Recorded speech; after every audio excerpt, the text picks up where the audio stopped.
اللهم صل على سيدنا محمد يا رب صل وسلم دائما ابدا على حبيبي. دیکھو ایک آدمی نے ایک عمارت کھڑی کی، فرض کرو اس کے پاس پیسہ آیا، وہ اپنی بیگم کے لیے گھر بنا رہا ہے. ایسی مثال دو نا جو خواتین کو بھی پسند آئے. بیگم کے لیے کیا بنا رہا ہے؟ گھر بنا رہا ہے. اب اس نے کیا کیا، چار دیواری کھڑی کی، کمرہ بنا دیا، کچن بنا دیا، واش روم بنا دیا، یہ سب کچھ نا پورا بنیادیں کھڑی کر دی اس نے. مقصد اس کا ہے بیگم میری خوش ہو جائے گھر دیکھ کے. جب بیگم کو دکھایا اس نے کہا یہ کچن ادھر کیوں کر دیا بھائی، یہ تو ادھر ہونا چاہیے تھا ہے بھائی. یہ واش روم اتنا چھوٹا کیوں، مجھے تو کپڑے بھی واش روم میں ہی دھونے ہوتے ہیں، تو واش روم کیا ہونا چاہیے تھا، بڑا ہونا چاہیے تھا. کچن بیلے چھوٹا کر دیتے. اب کچھ ہو سکتا ہے، جس کو خوش کرنے کے لیے بنا رہے تھے کروڑوں روپے جھونک دیے، وہی خوش نہیں. کہہ رہی یہ کیسا واش روم ہے کہ اس کا ایگزاسٹ فین کھل رہا ہے کچن کی طرف. کہ اتنی سینس تو، اتنی عقل تو استعمال کر لیتے. تو وہ آپ نے جواب میں یہ دیا، آپ بہت عقل مند تھے. آپ نے کہا بیگم میں نے سوچا عمارت پہلے ہی کھڑی کر لیتا ہوں، نقشہ بعد میں بنا لوں گا، پلاننگ بعد میں کر لوں گا کہ یہ کس طرح کی بلڈنگ ہونی چاہیے، یہ پلاننگ بعد میں، پہلے گھر تو بننے دو. تو یہ پرلے درجے کی حماقت ہوگی کہ نہیں ہوگی؟ کیا خیال ہے بھائی؟ تو زندگی کی اصولوں پہ گزارنی ہے، کیسے گزارنی ہے، کیا کرنا ہے. یہ زندگی گزرنے کے بعد پلاننگ نہیں ہوگی، زندگی گزرنے سے پہلے. یہ ابھی ٹائم ہے، بلکہ اصل میں تو اس کا ٹائم وقت ہے جو بالغ ہوئے تھے آپ. لیکن چلو دیر آئے درست آئے. اب بھی اگر نہیں سوچتے تو گزرتے گزرتے پھر بعد میں ابے میں یہ کر لیتا، ابے میں یوں کر لیتا. اب تھوڑی ہو سکتا ہے کچھ. ایک صاحب گئے کسی بڑے، ایک انگریز ہے بہت، یعنی وہ ٹریننگ دیتا ہے نا لوگوں کو فزیکل فٹنس کی. وہ 50 سال میں اس کے پاس گئے، انہوں نے کہا میں پرہیز کر کے آپ جیسا بننا چاہتا ہوں. اس نے کہا ٹائم یہ 20 سال میں آپ کو آنا چاہیے تھا میرے پاس. اب یہ ہو سکتا ہے کہ مزید بگڑنے سے آپ بچ جائیں گے، لیکن اب جو باڈی آپ کی جو اسٹرکچر بننا تھا وہ کیا ہو گیا ہے، وہ بن چکا ہے. اب اس میں ڈینٹنگ پینٹنگ کا کام زیادہ نہیں ہو سکتا، تھوڑی سی ریپیئرنگ ہو سکتی ہے، تھوڑی سی ریپیئرنگ ہو سکتی ہے، زیادہ چینجنگ نہیں ہو سکتی. تو یہ تو صحت کی بات ہے. لیکن زندگی کی عمارت تو بہت، ایک بڑے عالم کا ملفوظ ہے، مولانا ابو الحسن علی ندوی رحمۃ اللہ علیہ کا نام سنا ہے. بہت بڑے بزرگ تھے، بہت بڑے عالم تھے، بہت دور اندیش تھے. کہتے ہیں مسلمان میں سب سے بڑا فالٹ یہ ہے کہ وہ یہ سمجھتا ہے کہ میں کچھ نہیں کر سکتا، سب کچھ غیر مسلم کر سکتے ہیں. یہ بہت بڑا فالٹ ہے. حالانکہ وہ بہت کچھ کر سکتا ہے اپنی زندگی میں اگر وہ ایک پلاننگ کے تحت زندگی گزارے. دیکھو گورے کے پاس وہ وسائل اور موٹیویشن کی وہ چیزیں نہیں ہیں جو ہمارے پاس ہیں. سمجھ رہے ہیں بات کو؟ ہمارے پاس پیغمبروں کی تعلیمات ہیں، ہمارے پاس قرآن و سنت ہیں. دیکھو ایک مثال دیتا ہوں، گوروں کے ہاں گرینری زیادہ ہے نا، ہمارے ہاں گرینری کم ہے. حالانکہ گوروں کے پاس درخت لگانے کی فضیلت پر کوئی حدیث نہیں ہے. وہ سمجھتے ہیں درخت لگانے کا صرف دنیا میں فائدہ ہے. ہمارے پیغمبر نے بتایا درخت لگانے کا اصل فائدہ تو آخرت میں ہوگا. فرمایا جس نے درخت لگایا اور مر گیا، صحیح بخاری مسلم کی حدیث ہے، جب تک چرند پرند بھی اس درخت سے کھاتے رہیں گے قبر میں اس کو ثواب ملتا رہے گا. اتنی بڑی موٹیویشن کی چیز ہمارے پاس کہ یار اپنی زندگی میں بھی پھل کی امیدیں لگانے کی ضرورت نہیں ہے. مرنے سے پہلے بھی ایک دن درخت لگا کے چلے جاؤ، قبر بہترین صدقہ جاریہ ہو گیا. لیکن درخت آپ کو ہمارے ہاں جتنے ہیں یہ قدرت کی طرف سے ہیں. ہم نے پوری کوشش کی ہے ان کو بھی ختم کر دیں. گوروں کے ہاں قدرت کی طرف سے اتنے نہیں ہیں، لوگوں نے زیادہ لگائے ہوئے. میں آسٹریلیا گیا، وہاں درخت کاٹنے پر پابندی ہے، ہر گھر میں درخت لگا ہوا ہے. تو ہمارے پاس تو میرے بھائی زیادہ ذرائع ہیں، مگر ہم کیا ہیں؟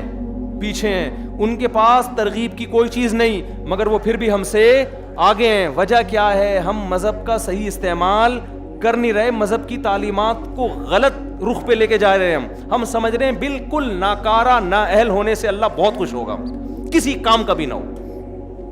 سمجھ میں آ رہی ہے بات؟ یہ میں خود تھوڑا مبالغہ کر رہا ہوں، آپ کہیں گے ایسا تو نہیں ہے کہ کسی کام کا بھی نہ ہو، لیکن لگتا ہے صحیح ہے کچھ.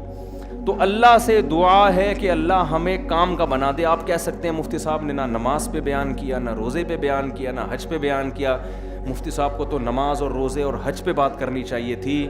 تو بھائی جب آپ اپنا ہدف بنا لو گے نا آخرت، اور اس کو سامنے رکھ کر جب اپنی پلاننگ کرو گے تو اس میں نماز روزہ تو سب سے پہلے آئے گا. میں سمجھا پا رہا ہوں اپنی بات؟ وہ تو سب سے پہلی چیز آئے گی نا، پہلی سیڑھی آئے گی. میں تو ایک اوور آل آپ کا ایک کانسیپٹ کلیئر کرنا چاہتا ہوں کہ آپ کو زندگی کی اصولوں پہ گزارنی پڑے گی. سمجھتے ہو کہ نہیں سمجھتے؟ تو اس میں تو نماز تو سب سے پہلے داخل ہے. تو کیونکہ ہم اللہ کے لیے آخرت کے لیے کریں گے، دنیا کے لیے نہیں کرنا ہم نے کچھ بھی. انما نطعمکم لوجہ اللہ لا نرید منکم جزاء ولا شکورا. قرآن کہتا ہے، میں بس ایک حدیث سنا کے بات ختم کرتا ہوں تاکہ میرا یہ موضوع بالکل کمپلیٹ ہو جائے. دیکھو نبی، وہ واقعی ایک ہی حدیث ہے، اس کے بعد مزید بیان نہیں میں کھینچوں گا. نبی صلی اللہ علیہ وسلم نے ایک صحابی کو دیکھا، آپ درخت لگا رہے ہیں. توجہ ہے نا آپ لوگوں کی؟ ایک صحابی کو آپ نے کیا دیکھا؟ درخت لگا رہے ہیں. آپ صلی اللہ علیہ وسلم نے ان سے فرمایا، حدیث کا مفہوم بیان کر رہا ہوں، کہ کیا تمہیں امید ہے کہ جب اس وقت تک تم زندہ بھی رہو گے جب تک یہ پھل دے گا؟ یعنی مطلب یہ تھا کہ موت کا بالکل پتہ نہیں ہے اور پلاننگ ہو رہی ہے کئی سال کی. اس حدیث سے کیا پتہ چل رہا ہے؟ آپ صلی اللہ علیہ وسلم درخت لگانے کی حوصلہ شکنی کر رہے ہیں. سمجھ میں آ رہی بات؟ لیکن بخاری مسلم کی جو حدیث میں نے پڑھی، جس نے درخت لگایا مر گیا تو قبر میں بھی اس کو ثواب ملتا. یہاں تک کہ جو پرندے فائدہ اٹھائیں گے نا، انسان تو دور کی بات، اس کا ثواب بھی قبر میں ملے گا. سمجھتے ہو؟ ایک ہی عمل ہے متضاد، ادھر حوصلہ شکنی ہو رہی ہے، ادھر ترغیب ہو رہی ہے. تو اصل میں بیس پہلے غلط تھی، اب اس درخت کی بیس کیا ہے؟ یہ چیز گورے کے پاس. گورا جب درخت لگائے گا تو اس امید پہ نہیں کہ مر گیا تو قبر میں ثواب ملے گا. یہی وجہ ہے کہ جب وہ کسی بھی خیر کا درخت لگاتا ہے، اس کو حاصل کرنے کے لیے اگر وہ اس تک وقت نہ پہنچ پائے تو پھر خودکشی کی طرف جاتا ہے وہ. کیونکہ وہ سمجھتا ہے دنیا میں جس کام کو میں نے مقصد بنایا میں اس وقت اس تک نہیں پہنچ پا رہا. کیونکہ اس میں اللہ کی طرف سے رکاوٹیں بہت ہوتی ہیں. بہت دفعہ آپ درخت لگاؤ، ہو سکتا ہے کوئی کیڑا کھا جائے اس کو. جاپان میں ایک صاحب نے، جاپان بہت رہ کر ہے، انہوں نے کہا جاپان میں کوئی خاتون کے بیٹے کا نمبر 1 نمبر کم آ جائے اور 1 نمبر کم سے وہ امتحان میں میڈیکل کالج میں ایڈمیشن سے رہ جائے تو وہ کیا کرے گی؟ میں نے کہا صبر کرے گی. انہوں نے کہا نہیں، زیادہ امکان اس بات کا خودکشی کرے گی وہ. کیوں؟ اس نے بچے کو پالا تھا پیسہ کمانے کے لیے، قوم کا کامیاب فرد بنانے کے لیے. 1 نمبر کم ہو گیا، اس کی محنت ضائع ہو گئی. جو دنیا میں اس کا مقصد تھا وہ حاصل نہیں ہوا تو یا خودکشی نہیں کرے گی تو ڈپریشن میں تو جائے گی نا. کیا خیال ہے بھائی؟ لیکن میرے بھائی جو بچے کا درخت لگا رہے ہیں ڈاکٹر بنانے کے لیے، یہ بھی تو ایک درخت ہے نا. درخت کی نبی نے مثال دی ہے. احادیث میں مثالوں سے اصول سمجھائے جاتے ہیں. درخت کی ایک مثال دی ہے، جیسے درخت خیر کا ذریعہ بنتا ہے، ایسے ہی آپ اپنے بچے کو اگر ڈاکٹر بنا رہے ہیں کہ اس کی خیر سے دنیا فائدہ اٹھائے گی، بن گیا ٹھیک ہے، نہیں بنا نیت پہ ثواب تو بھی ٹھیک ہے.